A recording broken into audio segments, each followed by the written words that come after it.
Where perhaps the very isolated rumble of thunder in the mixture of those as well. Further rain pushing its way into northeast Scotland, and that could fall wintry over the higher ground as we see some colder air dig its way in from the north, and really feeling much colder compared to where we have been of late.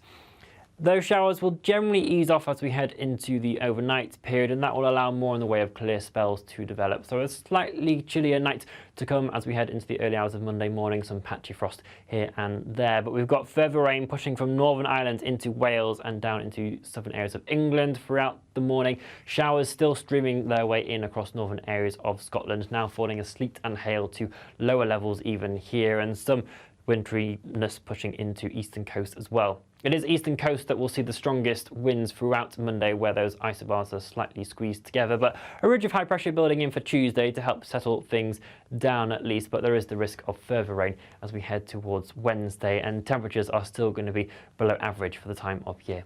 Bye-bye.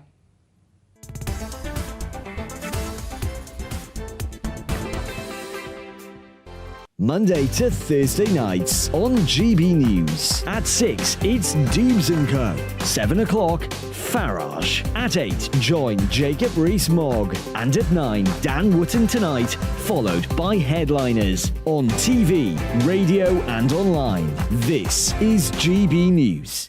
First and foremost, I am a GB News fan, and I was before I was working here. Just love the fact that we're asking the questions that a lot of establishment media won't ask. With a bit of a twist, we not only want to inform you, but we want to keep you entertained. It's worth the drive because you get in and the team's all ready and waiting, they're itching to go, and it's a proper little family. GB News is the People's Channel. It's the audience that makes the programme sing. We're giving our viewers and our listeners a voice. I see the thousands of your letters, tweets, emails, you name it, coming in. Britain is broken. How on earth did we get into this mess? But more importantly, how do we get out of it? The establishment had their chance. Now we're here to represent you. It's time for something different.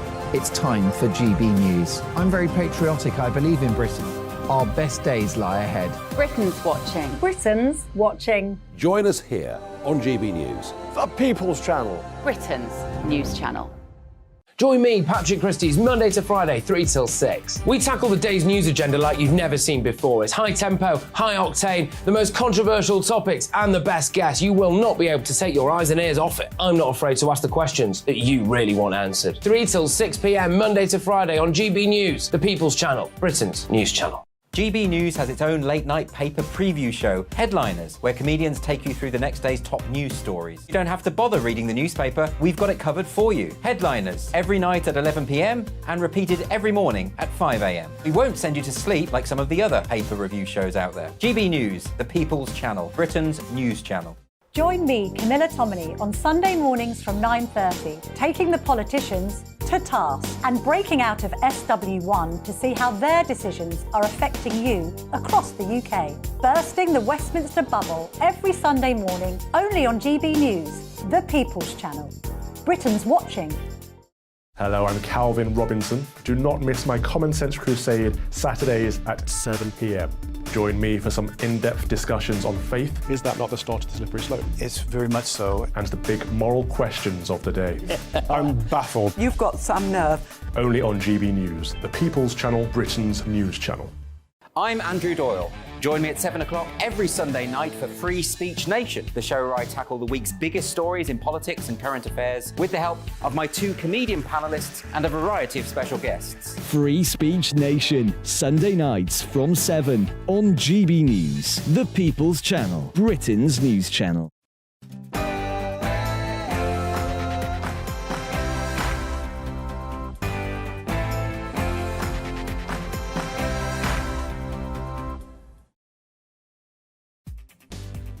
Good evening, fellow travellers. Welcome along to Neil Oliver Live on GB News TV and on radio. Tonight, I'll be joined by consultant cardiologist Asim Malhotra. He's among a group of international experts backing an approach to the High Court of South Africa calling for an urgent judicial review of Pfizer's mRNA COVID vaccine products, which he fears may be harmful. I'll also be talking about this issue to Jay Naidoo, who's an elder statesman of South African politics. He was one of Nelson Mandela's most trusted supporters and advisors. And as a new TV drama is released about the hunt for gunman Raoul Moat, I'll be joined by survival expert Ray Mears to hear about how he helped the police with the biggest manhunt in British history. All of that, plus plenty of chat with my brilliant panellist, Narinder Kaur. But first, an update on the latest news from Ray Addison.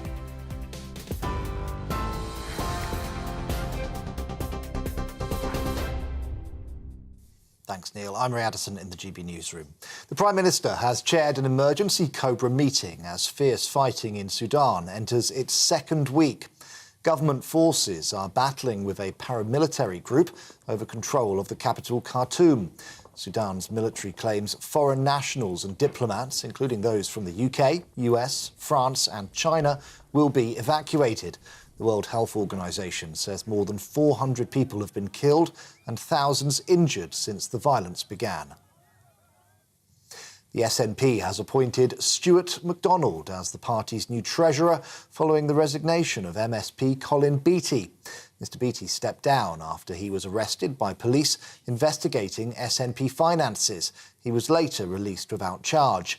The party's former chief executive, Peter Murrell, who is also Nicola Sturgeon's husband, was also arrested and questioned before being released.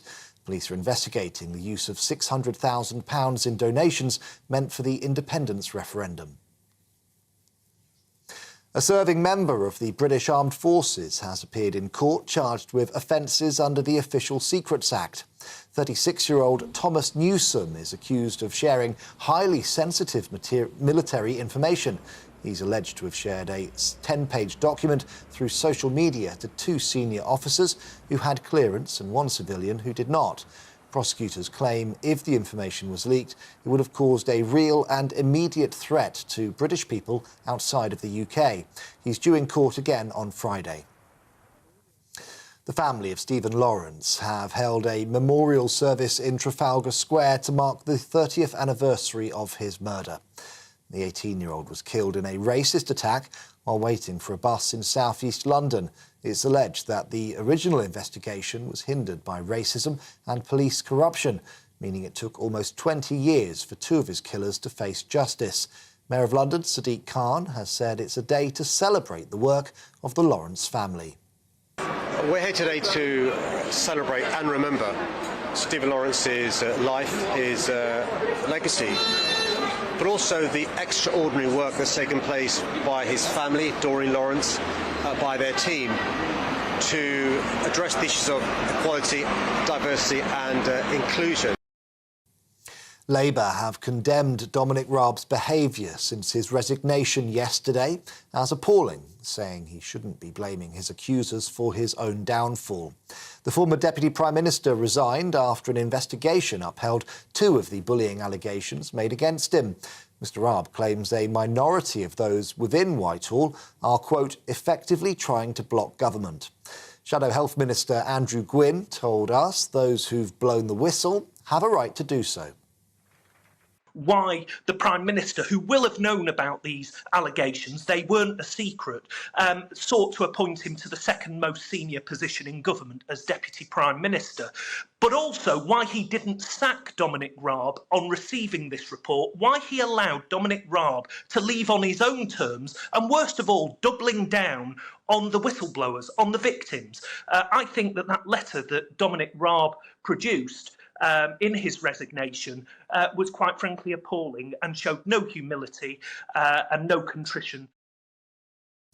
The CBI has suspended all policy and membership activity after allegations of rape and sexual assault prompted some of its biggest names to quit.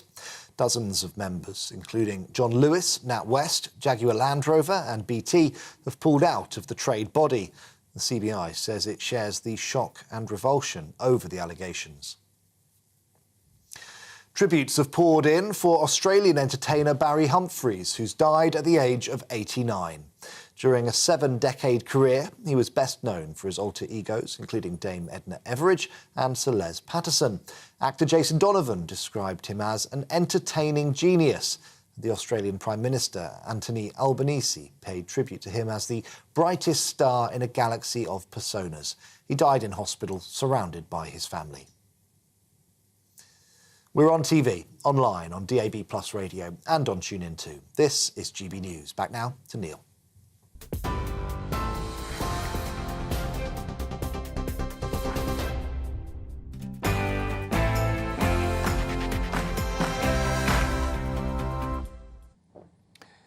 Scientists suggest that what we experience as reality might be only a computer simulation, and that we may be no more than computer-generated characters within a matrix. If that were so, they ask, how would we even know? For similar reasons, I wonder how we might awaken to the possibility we are not free citizens in a democracy, but victims of a protection racket controlled by a crime syndicate. Again, how would we know? I suppose a clue would be if our supposed leaders came to be associated in the minds of more and more people with behaviour that just looks criminal. As a for instance, look at the Scottish National Party. Members of a government, senior officials of that government's governing party, arrested and questioned by police in relation to the party's finances. What suspicions might be raised in the minds of income tax-paying, council tax-paying citizens, while officers dig holes in the back garden of the leader of the country, apparently in search of evidence of crime? During the past 3 years, we saw over and over elected politicians and their officials insisting citizens must obey life-altering regulations while they themselves routinely ignored them. Our Prime Minister, in a time of war, discouraged firms from doing business with Russia, while his own family continued to profit from doing exactly that. Our Prime Minister has presided over the implementation of taxes for hard-working citizens while he takes advantage of a much lower rate made an option by his great wealth. What does that look like to people struggling just to keep their heads above water? Imagine how people might look on at such things and say, that's criminal. In a protection racket run by a crime syndicate, hapless souls have no alternative but to hand over funds to an organisation that makes plain failure to do so will result in dire consequences. Income tax, value-added tax, council tax, small business tax, inheritance tax. The only benefit on offer for handing over the cash to protection racketeers is being left unmolested until the next payment is due. Victims of the racket are kept in a perpetual state of anxiety, distracted by the grim necessity of earning enough money to live and keep a family, while somehow managing at the same time to have enough surplus to pay for the protection from harm. What's that, you ask? Men can be women? We owed reparations for slavery? The countryside's racist. The planet will catch fire unless I give up my gas boiler. We're going to war with who next? Give me a minute, because right now I can't afford to feed my children. As someone only recently awake to what's going on, I look back and wonder just how much I've missed over the years. But at the same time, I'm sure the powers that be used to be better at pretending to have our best interests at heart. Now their disdain and contempt are overwhelmingly obvious. The prices of food, fuel and energy keep going up while the wholesale costs of those commodities are coming down. Imagine how people might learn of such things and say, that's criminal. It's almost as though life is deliberately being made harder by those with the power to make it so, at a time when life might be made easier. It turns out Build Back Better didn't apply to you and me. Instead, after 3 dreadful years, consumers pay more and more while the profits harvested by the providers of those commodities go up and up. Is it just me, or was the pretence of compassion better once? Is it just me, or are we being invited to know in no uncertain terms that our noses are being rubbed in the abuse of power? All manner of freedoms are being eroded.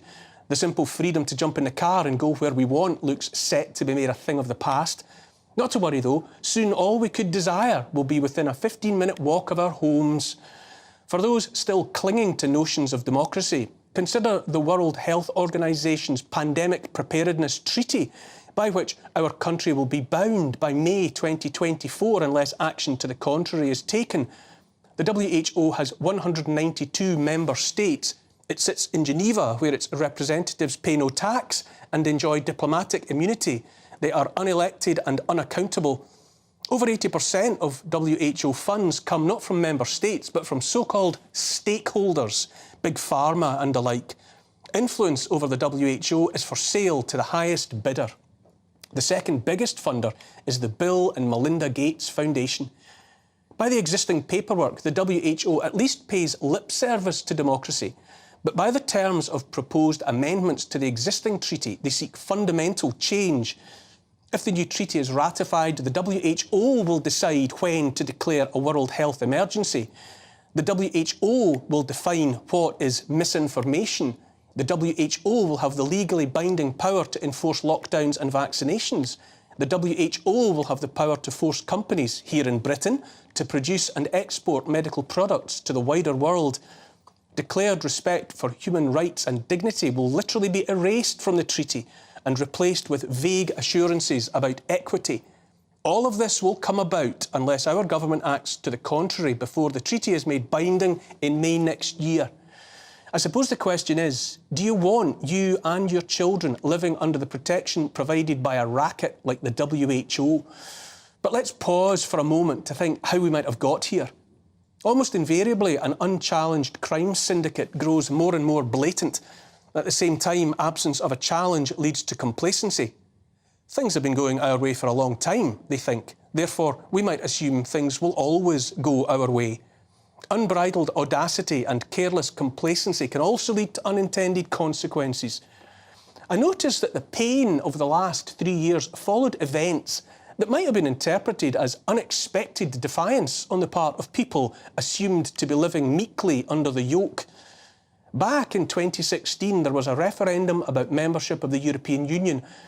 A person might say complacency saw the government of the day assuming it had the result in the bag and so allowed the plebiscite to go ahead.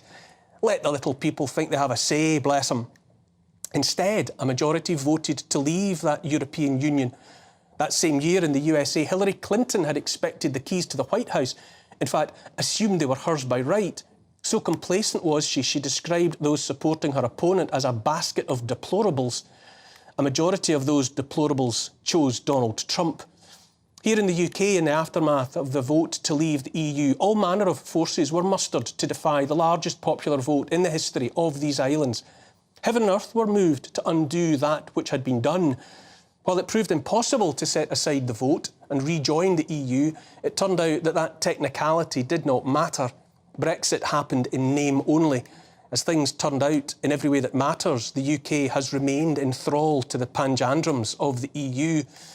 In the United States, heaven and earth were moved to oust that Donald Trump from the White House. All the tricks, the CIA, the FBI, Facebook and Google and more were deployed to try and rid the US of that most turbulent president. I look back on those events, that referendum and that US presidential election happening so close together and notice how much changed in the aftermath. So much. We experienced a sequence of events few of us might have predicted in our wildest dreams. I hardly need to list them, but what the heck, for old time's sake.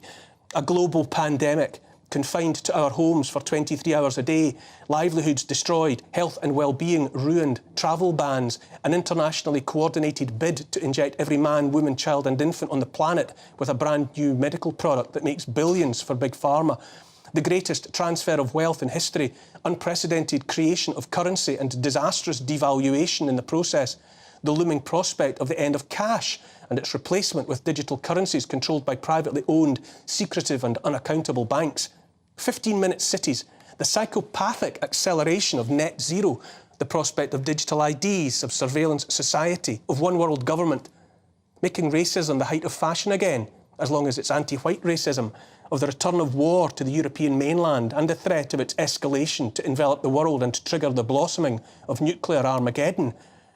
In idle moments, I wonder if those world-changing developments would have arrived as, and more importantly, when they did, if UK citizens had voted to stay in the EU and if their American cousins had voted to install another Clinton in the White House, if we hadn't been so many flies in their ointment, what then? Call me a conspiracy theorist by all means. Nowadays, that's a badge I wear with pride. And so where are we now? Well, we have Joe Biden and the surreal goings-on of his administration. The man is cognitively unfit. His family are enveloped in scandal regarding business dealings with Ukraine and China. The US seems to have no functioning southern border. Tens of millions of strangers flow across in an unchecked stream. Cities are surrendered to crime. They know we can see, and yet even that doesn't seem to matter. Citizens questioning the decay are dismissed as far-right extremists and racists. Here in the UK, protesters challenging Mayor Sadiq Khan's ruinous ULEZ scheme are slandered as far-right by the BBC. Victims of the medical products pushed as vaccines, all those uncounted dead and the injured, are ignored by all but a handful of MPs. Their plight is likewise dismissed by the vast majority of the mainstream media. A protection racket is about fear, the determination to make good on threats, and perhaps most importantly, the acceptance on the part of the victims that they are vulnerable and alone in the face of overwhelming power. Fiat currencies and fractional reserve banking are Ponzi schemes by any other name, and in any other context would be regarded as criminal. Try setting up your own equivalent and see what happens. Just because a government decrees a situation legal does not in any absolute sense make that situation lawful. What it comes down to in the end is whether enough of the people accept the moral authority of those presumed to govern them. I ask myself whether our so-called leaders have the required moral authority. Always now, I find the answer, at least for me, is no. They do not. They do not. Here's the thing. If so-called leaders who, by their own actions or by the actions of those to whom they are linked, invite the attentions of the police, if so-called leaders bully and threaten citizens into behaving one way while they themselves feel free to behave another, if so-called leaders are deaf and dumb in the face of terrible harms and suffering, if so-called leaders grow rich via the same system that impoverishes those below them in the hierarchy, I say those are not legitimate to wield power over us. All of which begs the obvious question, why are we paying for this fraud? Why are we financing what we know to be iniquitous and wrong?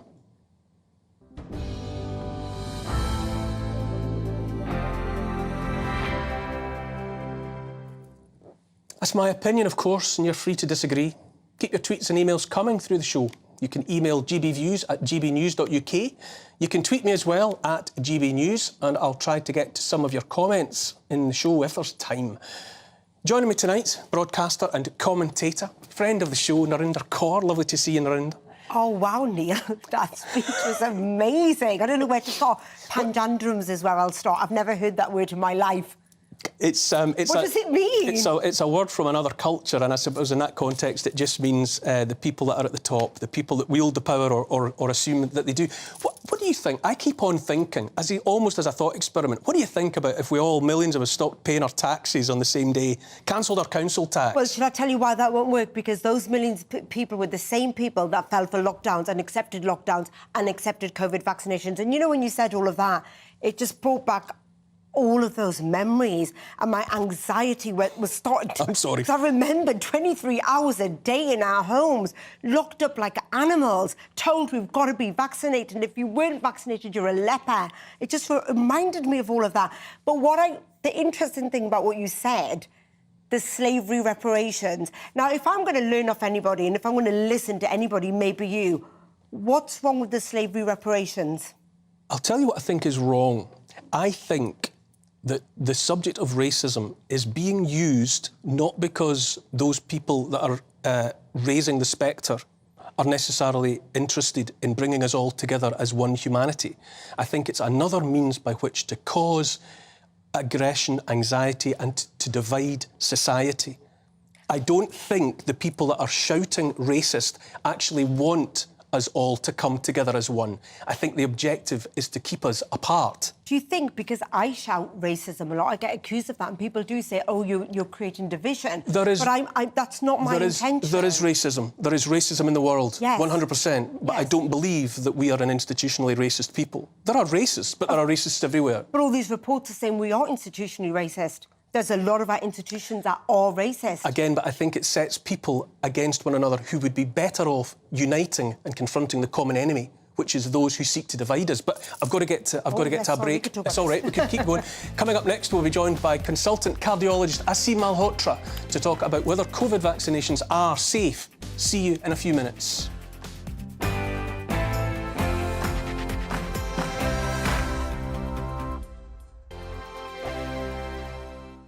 It's all about family, being in people's living rooms, all the interaction and getting to know who our viewers and listeners are. When I was young, my dad used to say, Nana, stop arguing. I wanted an outlet that would enable me to give my opinion.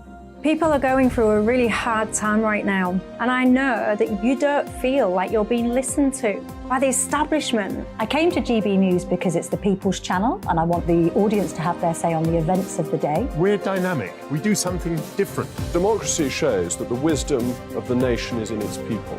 I get to travel to find out what the story is from a personal perspective. The British people aren't fools. We know when we're not being told the full story. We've got to work out how Britain moves forward from this.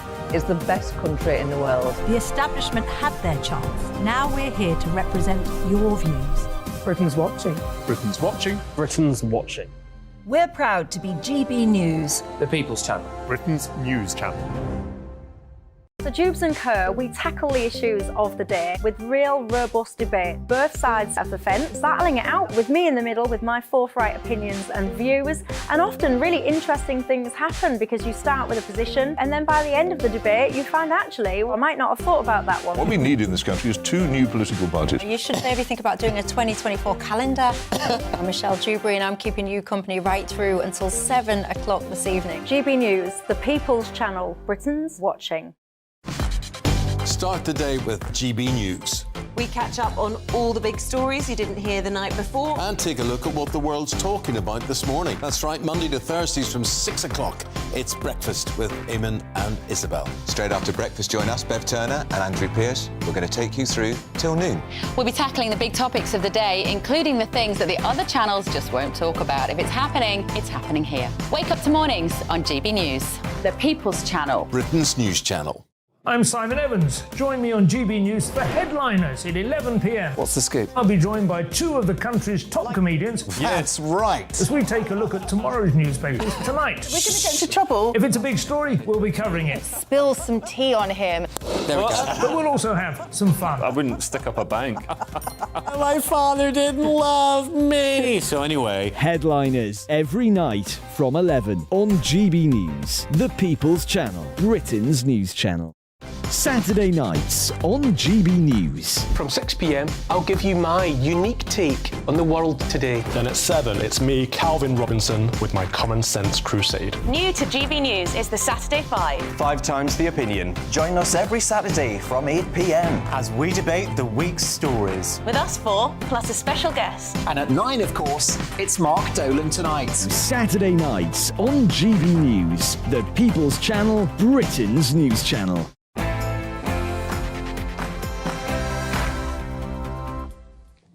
Welcome back, everyone, to Neil Oliver Live. A British doctor is among a group of international experts asking the High Court in South Africa for a judicial review of the products Pfizer pushed as COVID vaccines. Consultant cardiologist Asim Malhotra says the so-called vaccines are harmful and must be withdrawn before any more harm is done. If the case is successful, the products may be pooled in South Africa, with obvious implications for countries around the world that have used and are still using these gene therapies. Asim joins me now. Hello, Asim. Hi, Neil. It's great to see you again. Likewise. Before we get into the specifics of the South African case, just bring us up to date. You've been on this journey with the vaccine and the rollout and COVID from the beginning. Yeah. Where are we most recently? Really good question, Neil. So I think in terms of the scientific evidence, certainly I think 2 key things have happened in the last couple of months that I think really draw more light on this major concern on something which I have described as the greatest miscarriage of medical science that we've ever witnessed.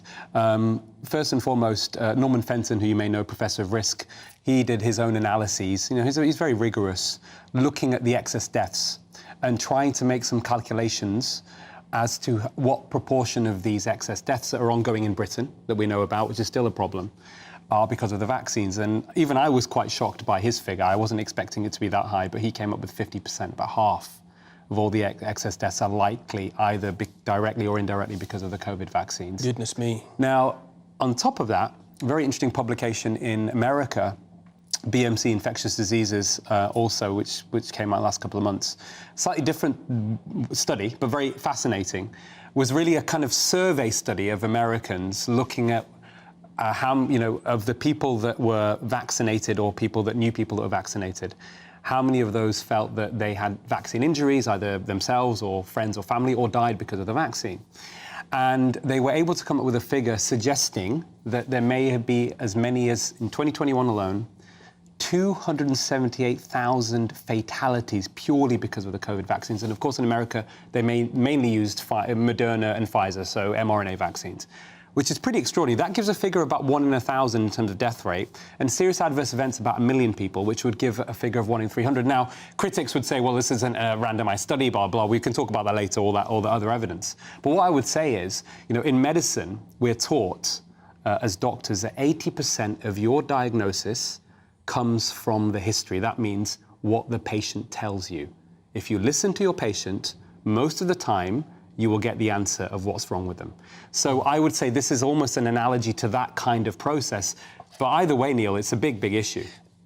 Tell us what it is that's happening in South Africa and I suppose particularly why it matters to us here and to people all over the world. Yeah, so this is a landmark case brought by a grassroots organisation called FASA, Freedom Alliance of South Africa, which is made up of doctors, teachers, activists, even lawyers, etc.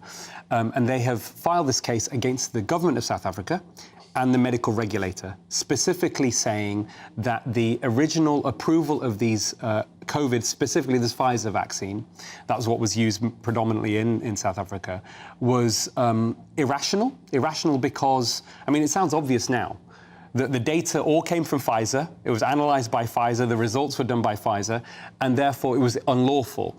But a number of international scientists, including many of repute in South Africa themselves, have determined, with all the information that we have in a 700-page document, that the vaccine is clearly unsafe and ineffective. And of course, yes. And this is based on, feel the need to stress, it's Pfizer's own data. So Pfizer's own data made clear, even before the vaccine was rolled out to the general public, that it wasn't safe.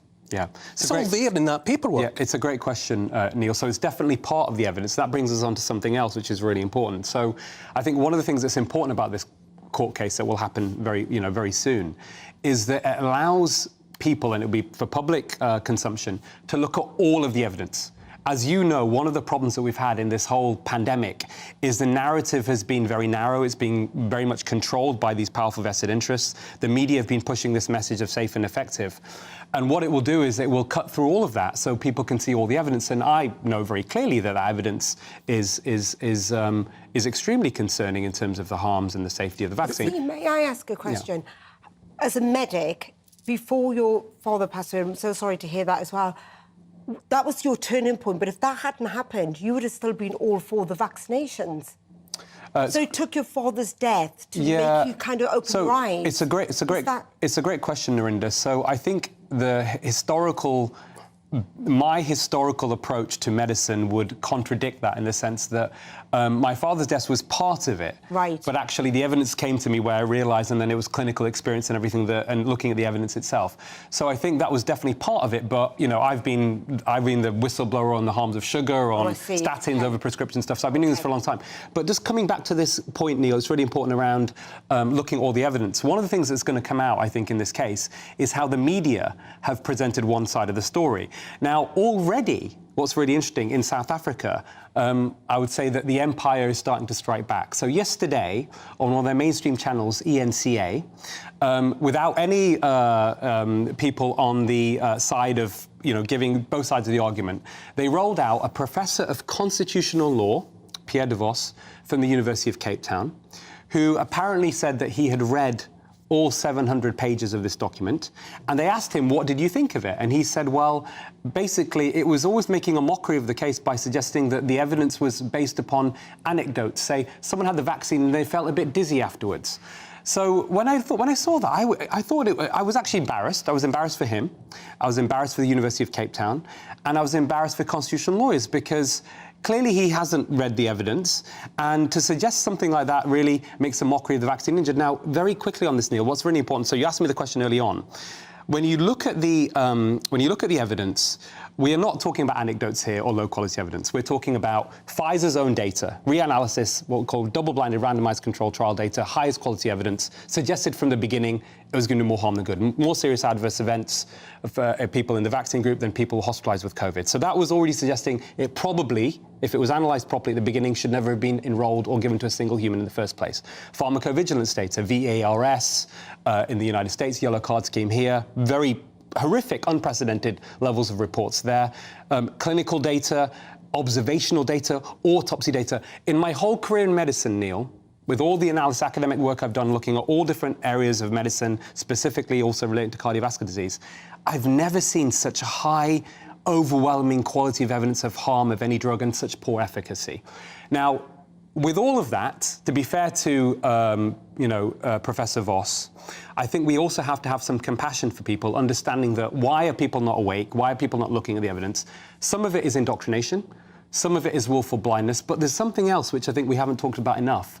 One of the serious adverse effects from the vaccine, from Pfizer's own trial, Neil, in their own trial, in the reanalysis, and in the World Health Organization endorsed list of potential serious adverse effects, is psychosis.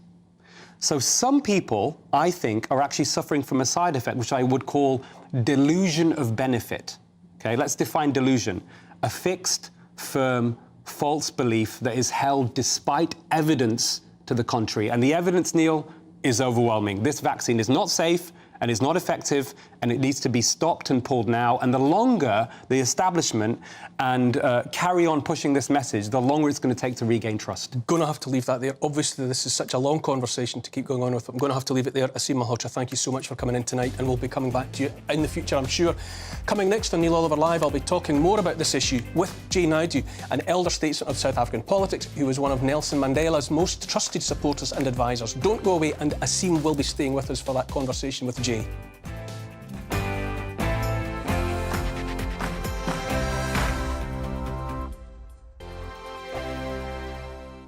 I joined GB News because I was sick and tired of not hearing my views being represented, not just mine, but so many people that I knew and spoke to. I just couldn't get my voice out there. I couldn't say anything. I couldn't do anything. Whatever the narrative was, I kind of had to follow it. GB News is there to provide a voice for those who have been ignored by the establishment media. We think different things, we've got a different style. GB News is here to be optimistic and positive about the future. It's real kind of dynamic and flowing, with the audience very much at the heart of it, like a big family.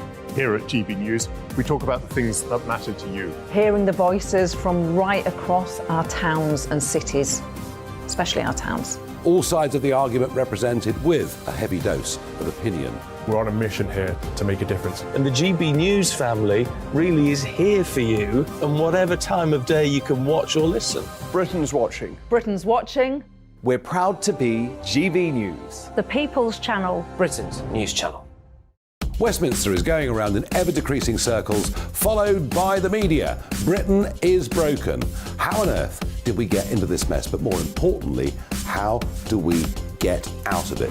Join me at 7 p.m, Mondays to Thursdays on Farage, here on GB News. We will have open, rational debate. We've got to work out how Britain moves forward from this. Join us here on GB News, the People's Channel.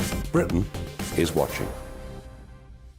You've probably seen politicians interviewed 1,000 times, but we do it differently. We find out who they really are, we don't shout, we chat, and hopefully we bring a bit of light, not just heat. Did you know Kate Moss? Apparently. Do you have a pair of jeans or a pair of jeans? No, of course I don't. What would I do with them? My friends are like, oh my God, what's she doing now? Join me every Sunday at 6 for Gloria Meets, only on GB News, the People's Channel, Britain's news channel.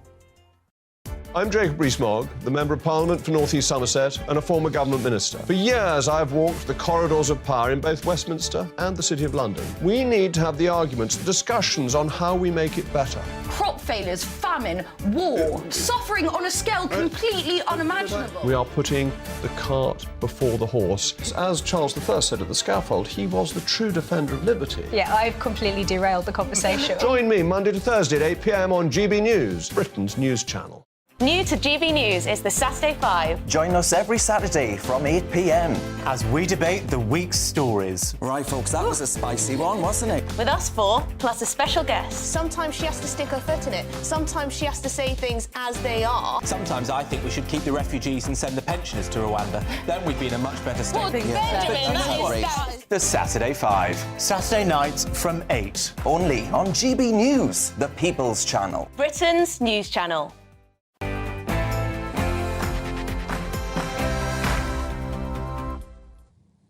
Welcome back, everyone, to Neil Oliver Live.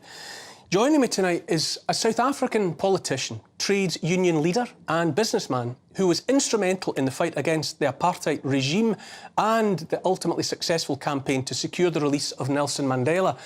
More recently, Jay Naidoo has spoken out against the silencing, censorship and bullying that went hand in hand with the response to COVID-19.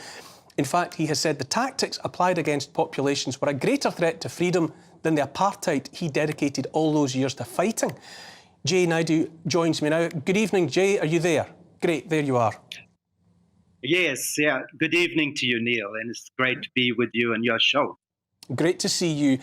Tell me, first of all, Jay, when and why you decided to speak out against all that was being done in the name of COVID? Well, I think we were all stunned by the response because, you know, coronavirus is not a new virus. We've had many types of coronaviruses in the past.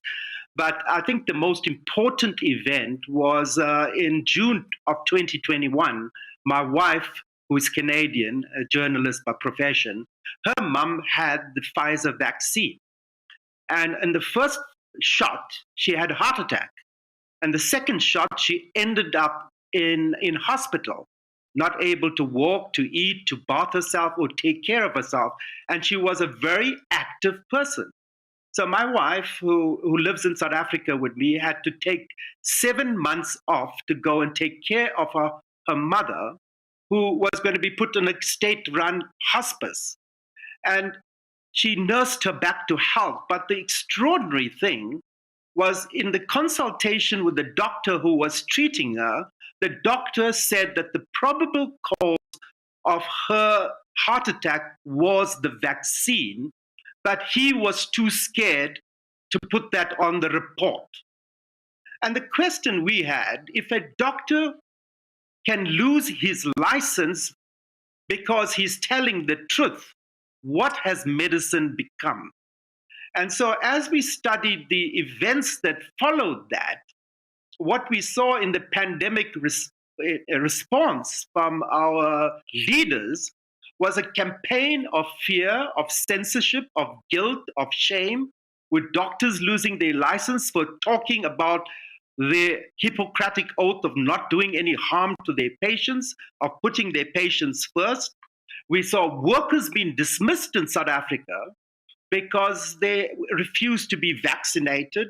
We saw social media censoring journalists and anyone that contradicted the official narrative. And, you know, I have been a victim of apartheid, so institutionalized racism, which we forever ended in 1994 with the election of President Nelson Mandela. So at 4 years old, I was evicted from my home because I was the wrong color on the wrong side of the street. So I became a freedom fighter.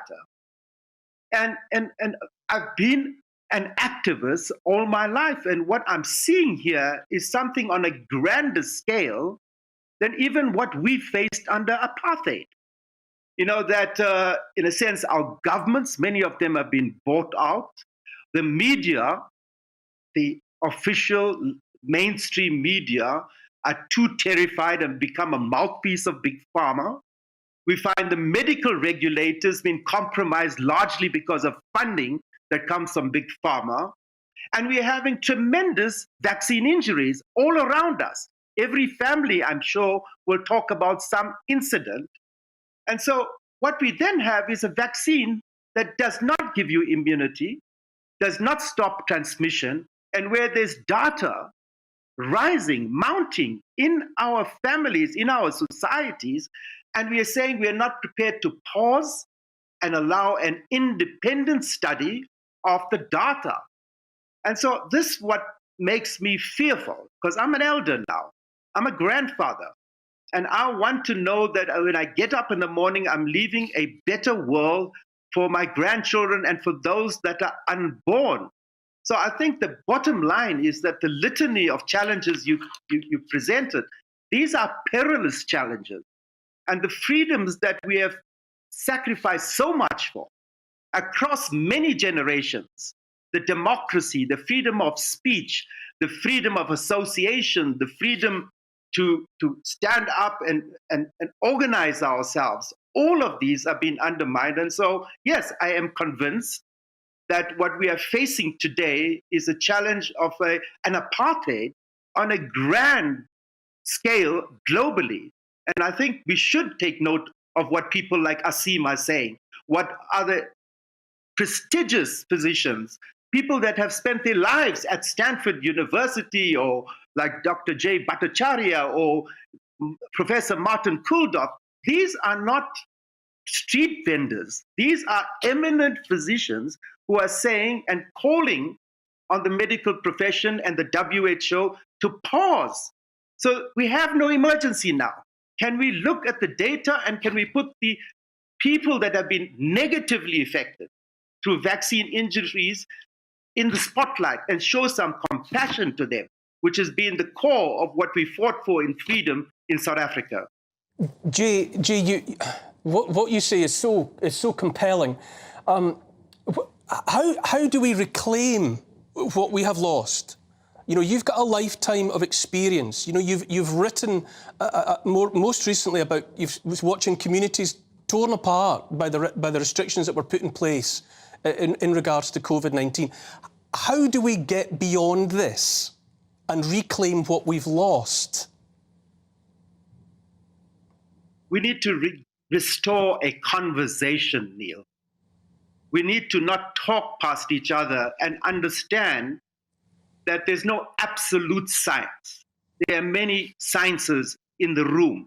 There are indigenous sciences. There are medical sciences that have been evolved, that have treated thousands of patients. I wrote an op-ed on a doctor who had 14,000 patients. His name is Dr. Shankara Chetty. He works in a rural area. 14,000 patients, no hospitalization, no oxygen, no deaths, and no vaccine. Now, why are we ignoring him? Now, he's one of the doctors is facing disciplinary action for saving lives. They want to take away his medical license. On this show, Jay, I've had Shankara Chetty on here. You know, I've spoken to Shankara at length, and yes, been similarly overwhelmed by the credibility and the weight of what he had to say. Bear with me, Jay, while I've got Asim here with me, and also Narinder Kaur here in the studio. Asim, how do you respond? How do you feel listening to a figure like Jay Naidu saying what he just said? Well, Jay carries so much experience and wisdom. I mean, what he says is very powerful. I think any rational person sitting and listening to Jay, I think is going to be moved by that and is going to think, hopefully start thinking critically. I think he's absolutely right. We have to face the facts head on. We have to, instead of polarization, we have to try and create the conditions so people can have conversations. But we also have to acknowledge certainly the people who I would call the awakened lot, the people who have looked at all of this, you know, in a dispassionate way. I think we have to also understand, Neil, that what's got us to this situation in the first place initially started from a place of fear. Okay, so only a few weeks ago, Isabel Oakeshott's expose on the front page of the Telegraph, you know, Matt Hancock's WhatsApp messages, we have to frighten the pants off the public. What that tells us is, of course, is that when people are under a state of considerable fear, two things happen. One is they're more likely to be controlled, and they lose their capacity to engage in critical thinking, and that even applies to doctors. Yeah. You then get it exacerbated by all these powerful commercial vested interests that want to exploit the situation, because that's what commercial entities do. I mean, I've come up with this new term in describing how Big Pharma operates often in terms of making money, fulfills criteria for psychopathy. Yeah. So we call it, and that can explain where we are. But I think we have to have these conversations. Yes. You hear that, Jay? Asim there reiterating the necessity to, as you say, to have this conversation. Jay, I've run out of time. I cannot express to you really adequately how grateful I am for having had the opportunity to hear you speak. You know, and you know, none wiser in a situation like this. So, 1,000 thanks for your time this evening, and I hope we will speak again at greater length.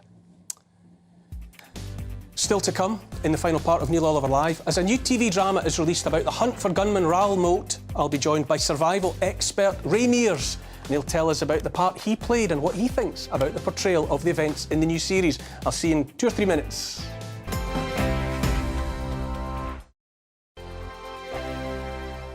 Monday to Thursday nights on GB News. At 6, it's Dubes & Co. 7 o'clock, Farage. At 8, join Jacob Rees-Mogg. And at 9, Dan Wootton Tonight, followed by Headliners. On TV, radio and online. This is GB News.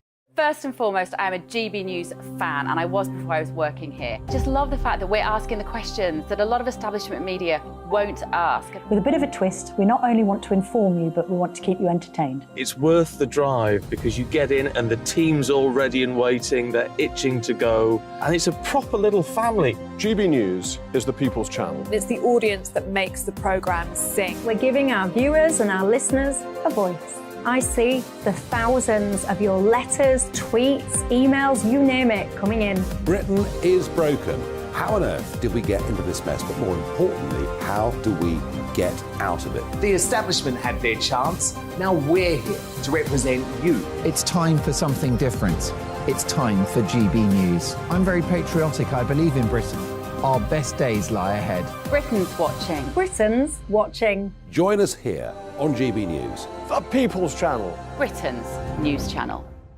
Join me, Patrick Christie's, Monday to Friday, 3 till 6. We tackle the day's news agenda like you've never seen before. It's high tempo, high octane, the most controversial topics, and the best guests. You will not be able to take your eyes and ears off it. I'm not afraid to ask the questions that you really want answered. 3 till 6 p.m, Monday to Friday on GB News, the People's Channel, Britain's news channel. GB News has its own late-night paper preview show, Headliners, where comedians take you through the next day's top news stories. You don't have to bother reading the newspaper, we've got it covered for you. Headliners, every night at 11 p.m, and repeated every morning at 5 a.m. We won't send you to sleep like some of the other paper review shows out there. GB News, the People's Channel, Britain's news channel.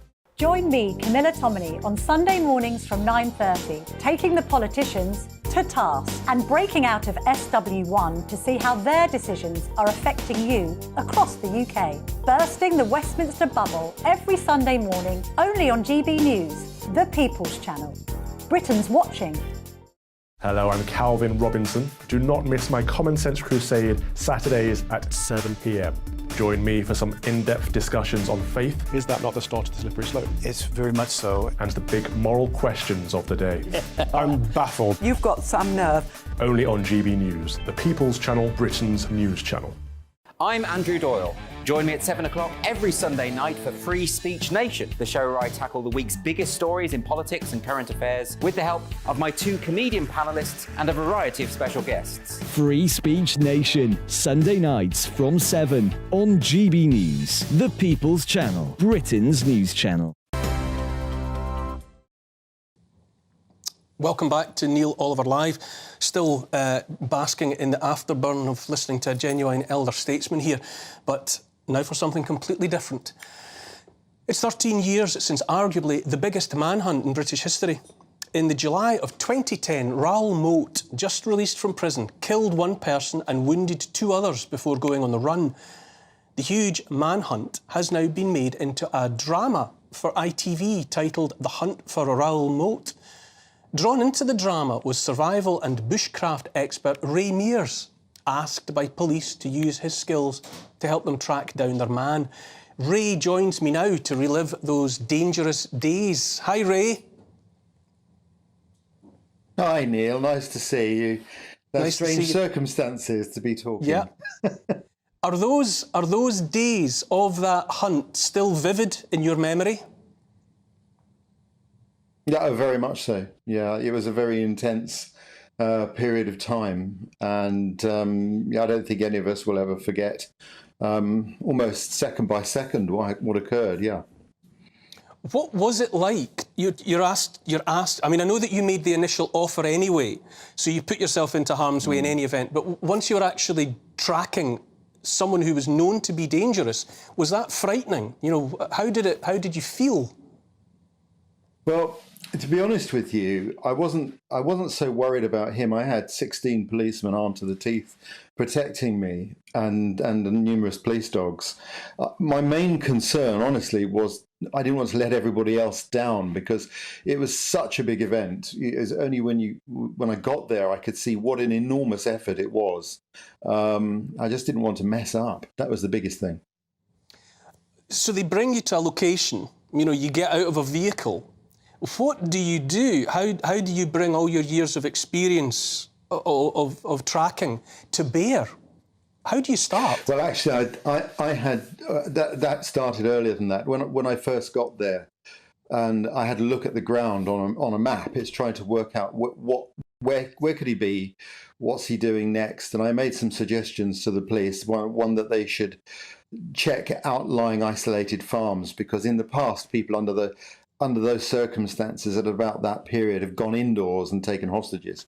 So I know that they sent bobbies to knock on doors, and I asked them to close the Cragside estate, which was still open. I don't think anyone in their right mind would have gone for a walk in there at that period, because we didn't know where he was. He could have broken out of that piece of woodland into other larger areas nearby, which would have complicated matters.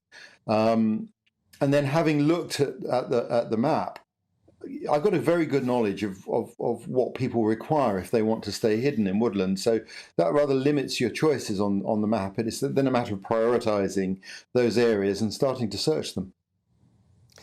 I've got Narinder Kaur with me in the studio, Ray, as well. Narinder, do you remember this happening? I'm from Newcastle, so my Geordies was a big deal there. What always surprised me, and Ray probably, I don't know if you remember this, but there seemed to be weirdly some support for Raoul Moat, and I can never get my head around that. And they seem to be against the establishment and for Raoul. I mean, can you remember that? And did that bother you? Did you have that experience, Ray? I do remember it, and I think that was partly a result of the type of press coverage that it got. The press coverage was really intense, and they didn't have anything to show, so they had to make a story up.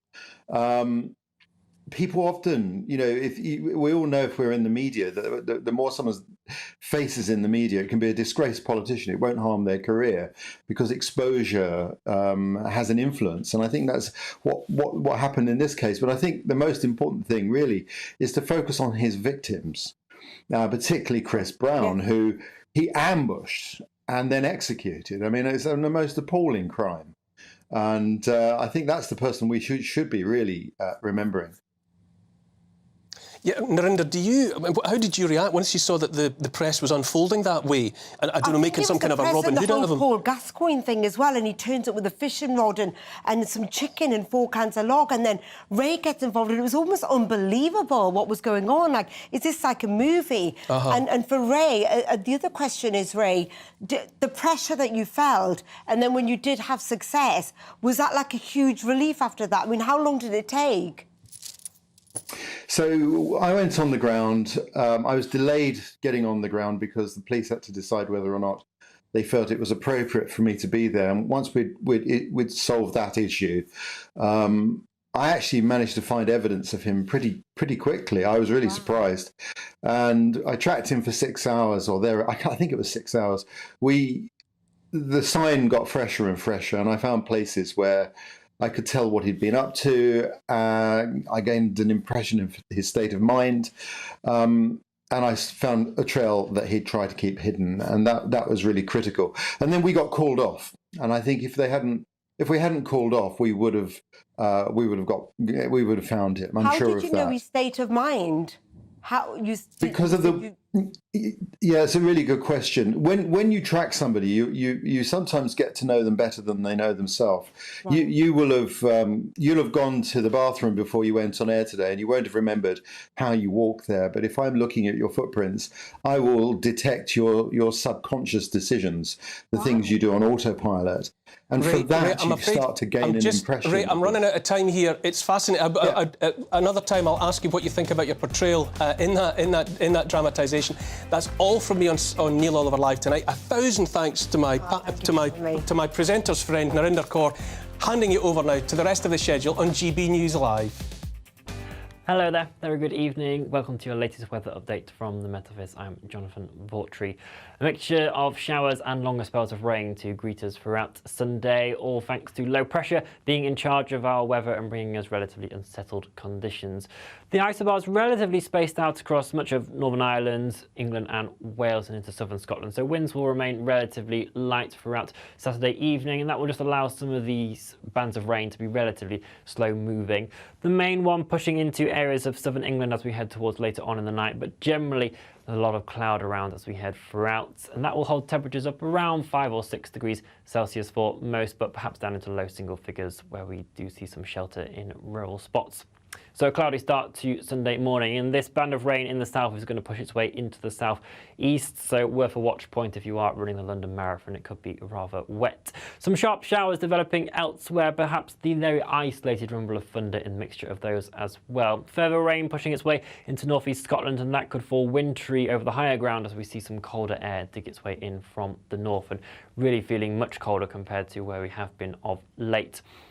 Those showers will generally ease off as we head into the overnight period, and that will allow more in the way of clear spells to develop. So a slightly chillier night to come as we head into the early hours of Monday morning, some patchy frost here and there. But we've got further rain pushing from Northern Ireland into Wales and down into southern areas of England throughout the morning. Showers still streaming their way in across northern areas of Scotland, now falling as sleet and hail to lower levels even here, and some winteriness pushing into eastern coast as well. It is eastern coast that will see the strongest winds throughout Monday, where those isobars are slightly squeezed together, but a ridge of high pressure building in for Tuesday to help settle things down at least, but there is the risk of further rain as we head towards Wednesday, and temperatures are still going to be below average for the time of year.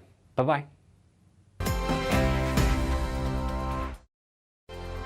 It's all about family, being in people's living rooms, all the interaction and getting to know who our viewers and listeners are. When I was young, my dad used to say, Nana, stop arguing. I wanted an outlet that would enable me to give my opinion.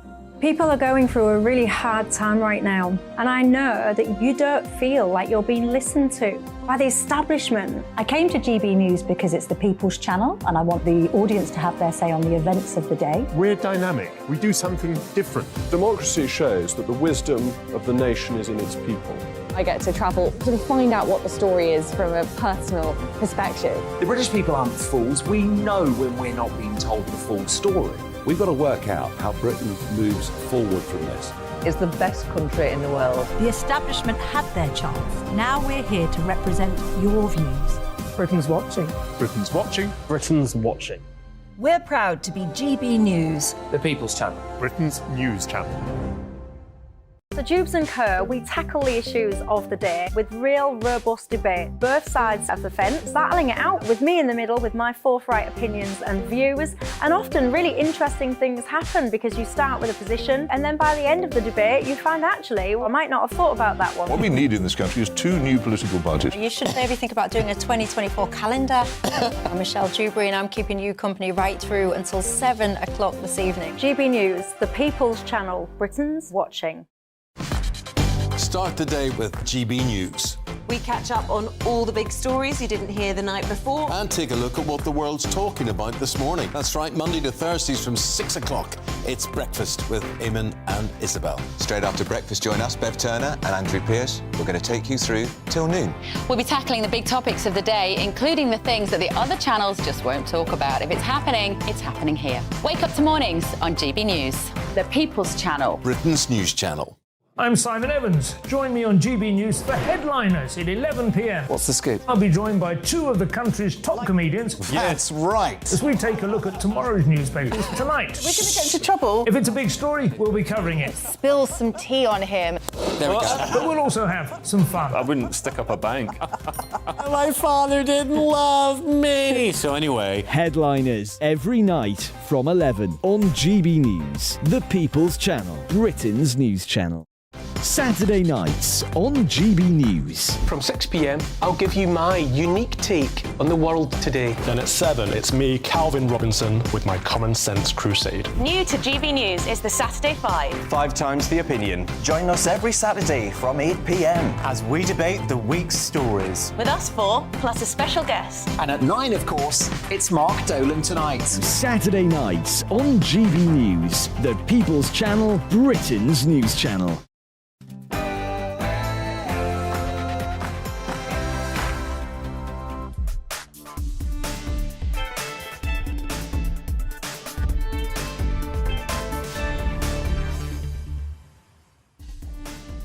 Good evening. This is the Common Sense Crusade with me, Emma Webb, standing in for Calvin Robinson on your